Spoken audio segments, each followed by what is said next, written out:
Hey guys, we're gonna do a quick update. We're gonna try really hard not to send you videos every single day because everything's changing so fast. We know we could really overwhelm everybody with videos, but we want to touch on a couple of things that came up this week that felt like they were a little bit more important. And then we will be doing a couple longer videos on specific topics next week, so keep your eyes out for that. First thing, we want to make sure that everybody is checking in with their charge nurse or team lead every single day. There's an Epic huddle sheet that has a list of what's different for the day or what's a new update that we really want you to be aware of at the start of your shift. So even if you're a mid-shifter, come in and talk with the charge nurse about that when you get on shift. And hopefully our charge nurses are gonna go through everything in huddle, both AM and PM, so that everybody's on the same page with all the little new tweaks and workarounds we're coming up with.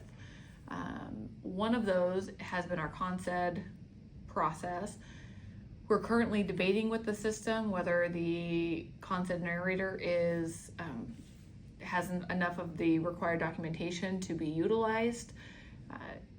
We'll see who wins on that. We think we should probably go to the paper until they fix a couple more things, so more to come on that, but just so you know, in the Epic huddle, they will tell you whether or not we're going to use the narrator or the huddle as soon as we know. If you do use the paper, if you haven't done it, it's pretty sweet. All of those million tabs fit on one page miraculously, and then it has these tools on the back.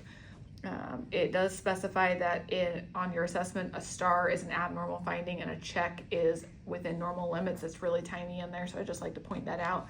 And then it has all your scoring that you'll need as a tool. Another weird thing we found is if you do not select all on the iStat, it will not cross over the results. So if you are running a Chem 8, but you really only wanted a hemoglobin, you just select hemoglobin, like we've always been able to do, the results will never get into the patient's chart. So no matter what you're running, just select all and it will cross over just fine. One thing to be aware of, and we'll be out and about next week in all the trauma rooms, and we'll put some at the charge nurse desk too. There will be a QR code that will be an electronic debrief form for codes. If you're doing a pediatric code that's still on paper, you'll just fill out the normal pink debrief form, and then that'll get sent to our data collectors to go through everything. But if you're doing an adult code, you'll just scan a QR code. We hope that this will be a really easy, sweet process. We made the form ourselves, so if there's something you think we need to change on it, please let us know. And then real quick with BMed patients, so we need to standardize our process of having them wanded and searched and admitted. So if they're going to be admitted, the crisis worker is going to tell the charge nurse or the PFN, and then they will arrange with security to wand them. If they're going to Access Center, they can go in their street clothes. If they're going to BMed, they need to be in the blue scrubs and wanded. If they are going to the floor, it depends on if they're an overflow, a BMed overflow, or if they're actually a medical clearance. If they're medical clearance, they can go in a gown. If they're an overflow, they need to go in the blue scrubs. And remember, we don't want their families knowing where they're going. We don't want their families going up with them, and they need to be escorted up with security. And then our MRI form. So there's been some frustration with that. We pushed back. We wanted MRI to own their form, but it didn't work out that way.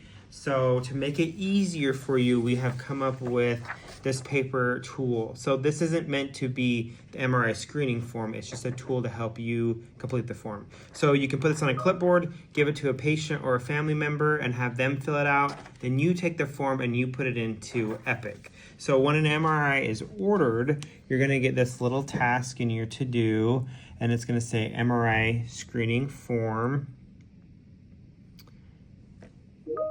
And then you'll see we get to answer all the little questions here. Like everything's yes or no, just like our other one. It's all on the form. And if they do have something, there might be a little more information, but usually that's how it is. The most important thing to remember is plug in all your information, and you have to hit this nurse doc complete for it to show up for MRI to see the form. Let us know if you have any questions. Thank you. Hey, thanks guys.